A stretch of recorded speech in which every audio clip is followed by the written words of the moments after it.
पर जब आपकी परीक्षा समाप्त हो रही होती है तो आपको कुछ संकेत मिलते हैं। आज की वीडियो में मैं आपको उन्हीं संकेतों के बारे में बताऊंगा जो संकेत आपको मिलते हैं जब आपकी परीक्षा खत्म हो रही होती है। पिछली वीडियो में मैंने आपको बताया था कि जब आप भगवान आपकी परीक्षा लेते हैं तो क्या संकेत मिलते हैं, और आज मैं आपको परीक्षा के समाप्त होने के संकेत बताऊंगा। क्योंकि अधिकतर लोग ये बार बार कमेंट करते हैं कि गुरुजी हमारे साथ दिक्कतें आ रही हैं, परेशानियां आ रही हैं, उनको सब्र नहीं होता। और सच्चाई ये है कि उनकी परीक्षा का अंत होने वाला होता है और 90% या 99% तक वो उनकी परीक्षा जा चुकी होती है। 1% पर आकर वो ये बोलते हैं कि हमारी स्थिति ऐसी चल रही है।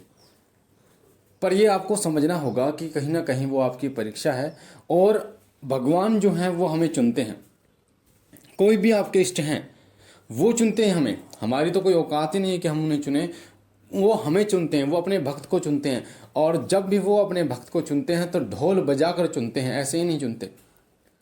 कभी भी वो अपनी सेवा किसी को देते हैं, अपना नाम किसी को देते हैं, अपनी शक्तियां किसी को देते हैं, अपनी भक्ति किसी को देते हैं, तो ऐसे ही नहीं देते।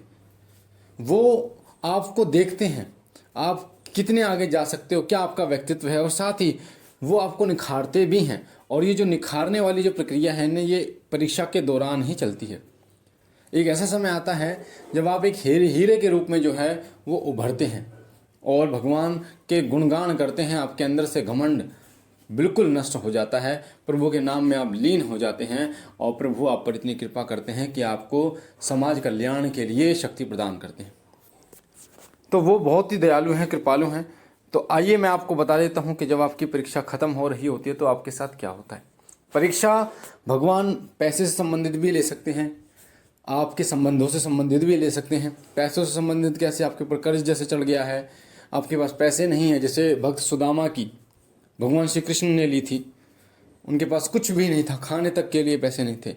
उसी प्रकार संबंधों की आपकी हो सकती है, आपके संबंधों में, आपके आपसी संबंधों में, आपके पति पत्नी माता पिता के संबंधों में थोड़ा सा दूरियां बढ़ जाती हैं, या फिर आपके जीवन से जुड़ी हुई कोई भी समस्या ऐसी हो जिसके चलते वो ले सकते हैं। पर जब आपकी परीक्षा खत्म होती है तो भगवान आपको कौन कौन से संकेत देते हैं, सुनिए ध्यान से। सबसे पहला संकेत होता है कि जब भगवान आपके परीक्षा को खत्म कर रहे होते हैं, वो मिलता है, वो संकेत होता है कि धन के रास्ते खुलने शुरू हो जाते हैं आपके। ये पहला संकेत होता है। आपको पता नहीं चलता कि पैसा कहाँ कहाँ से आ रहा है, आपने तो कहीं मांगा ही नहीं, आपका जो अटका हुआ पैसा है वो आपको मिल रहा है, कर्ज जो है वो कर्ज जो है वो चुकना शुरू हो जाता है, आपके पैसे से संबंधित जो काम है वो खुलने शुरू हो जाते हैं। आप ऐसे लोगों से जुड़ना शुरू कर देते हैं जो आपको पैसे से संबंधित मदद करते हैं। आपके रिश्तेदार, आपके जानकार जो लोग हैं वो आपको पैसे से संबंधित सहायता करते हैं खुद ही। ये पहला संकेत होता है जब आपकी परीक्षा खत्म हो रही होती है उस समय पर। दूसरा संकेत होता है कि आपको अच्छी खबरें आनी शुरू हो जाती हैं। अच्छी खबरें, आपके घर में बेटे ने जन्म लिया है, आपकी नौकरी लगी है, या आपके किसी बच्चे ने पढ़ाई में टॉप किया है, इस प्रकार की अच्छी खबरें आपको आनी शुरू हो जाती हैं। बीमारी जो है वो आपकी ठीक हो गई है। कहने का मतलब है कोई भी अच्छी खबर जो आपसे जुड़ी हो सकती है, आपके काम धंधे से जुड़ी हो सकती है, आपके परिवार से जुड़ी हो सकती है, आपके रिश्तेदारों से जुड़ी हो सकती है, वो खबरें आनी आपके पास शुरू हो जाती हैं आने। तीसरा संकेत होता है सपने में बहुत ही सुंदर देवता के दर्शन होते हैं आपको। जिस देवी देवता के आप कर रहे हैं ना, सेवा कर रहे हैं, उनके मुस्कुराते चेहरे के दर्शन होते हैं, मुस्कुराती मूर्ति के तस्वीर के आपको दर्शन होते हैं। बहुत ही सुंदर मन भावक जिसे कहते हैं, ऐसी प्रतिमा और ऐसी मूर्ति के दर्शन आपको सपने में होते हैं। तो आप समझ जाना आपकी परीक्षा खत्म हो रही है। चौथा संकेत होता है वो होता है कि आप बिन वजह खुश रहना शुरू कर देते हैं। बिन वजह आपके मन जो है अपने आप ही आनंदित रहना शुरू हो जाता है। आपको नहीं पता कि क्यों है, कारण नहीं पता, पर खुद ही आनंदित है, आपको संतोष मिलता है, तृप्ति मिलती है। तो ये सिर्फ और सिर्फ संकेत देता है कि आपकी परीक्षा खत्म हो रही है। और अगला संकेत है कि आप ऐसे लोगों से जुड़ते चले जाते हैं जो आपको किसी न किसी तरीके की सहायता करते हैं, किसी भी तरीके से। वो आपकी बीमारी में सहायता कर सकते हैं, वो आपके नौकरी में सहायता कर सकते हैं, वो आपके घर परिवार से जुड़ी कोई परेशानी में सहायता कर सकते हैं। हर तरीके की परेशानियों का निवारण करने वाले प्रभु आपको ऐसे लोगों से जोड़ते हैं जो आपकी समस्याओं का निवारण करते हैं और आपको सुखी जीवन जीने में आपकी सहायता करते हैं। ये ऐसे भी हो सकता है, आपका अपना काम है, अपना बिजनेस है, उसमें आपको कोई ऐसा लड़का मिल गया, आपने काम पे रख लिया, जो आपके काम को बहुत आगे ले गया और आपको शांति मिल गई, सारा काम वो संभाल रहा है। ये भी उनकी कृपा का ही एक संकेत होता है। साथ ही आपके परिवार में इतना प्रेम बढ़ना शुरू हो जाता है कि आप खुद कंफ्यूज हो जाते हैं, आप खुद ये विश्वास नहीं होता कि ये मेरा परिवार है। पहले तो ऐसा बिल्कुल भी नहीं था, मेरा परिवार में ऐसा कैसे हो गया। ये मेरा खुद का अनुभव बता रहा हूँ मैं आपको। आपके परिवार में इतना प्रेम बढ़ जाता है, जिस सास बहू में एक दूसरे का मुंह नहीं देखती थी जो सास बहू, अब उसी में ही वो सास कहती है कि बेटा जाता जाता बहू को सूट दिला है, या बहू जब मार्केट जाती है तो सास के लिए कभी कुछ लेके आ रही। तो ऐसा प्रेम जो बनता है वो सिर्फ और सिर्फ प्रभु कृपा से ही बन पाता है। तो जब आपकी परीक्षा खत्म हो रही होती है तभी ऐसे जो घटनाएं हैं वो आपके साथ घटित होती हैं। साथ ही जो छोटे बच्चे हैं वो आपका सम्मान करना शुरू कर देते हैं, नौकरी जो है आपकी अच्छी लगनी शुरू हो जाती है, एक अच्छी नौकरी आप प्राप्त कर लेते हैं, अच्छे लोगों के साथ आप रहते हैं। साथ ही सारी चीज़ें जो हैं वो सकारात्मक आपके साथ होनी शुरू हो जाती हैं, आप एक बहुत ही अच्छा जीवन जीना शुरू कर देते हैं।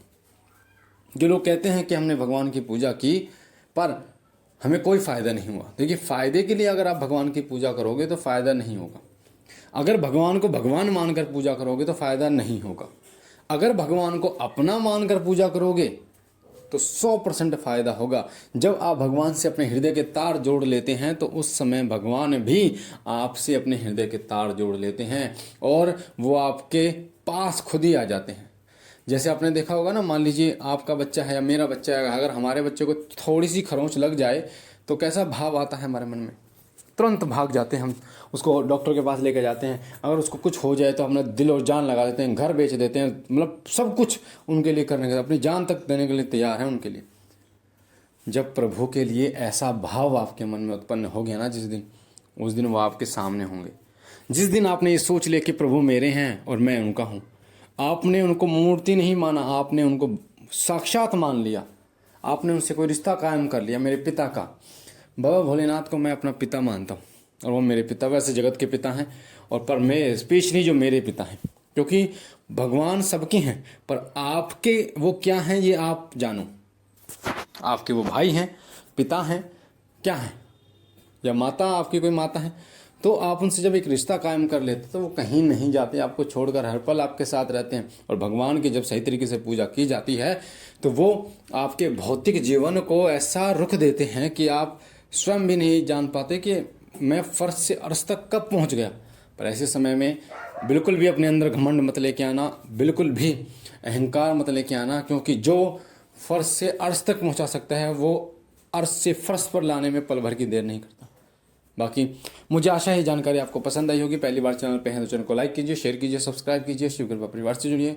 कुछ लोग ऐसे हैं जिन्होंने हमारे नाम से चैनल बना रखा है, हमारी वीडियो कॉपी करके डाल रखी है, हालांकि उन लोगों पर एक्शन लिया गया है और जो लोग गलत फ़ोन करके पैसा ऐंठ रहे हैं उन लोगों पर भी एक्शन लिया गया है। और ये जो प्रक्रिया है एक्शन की चलती रहेगी और बाकी ऐसे लोगों से सावधान रहिए।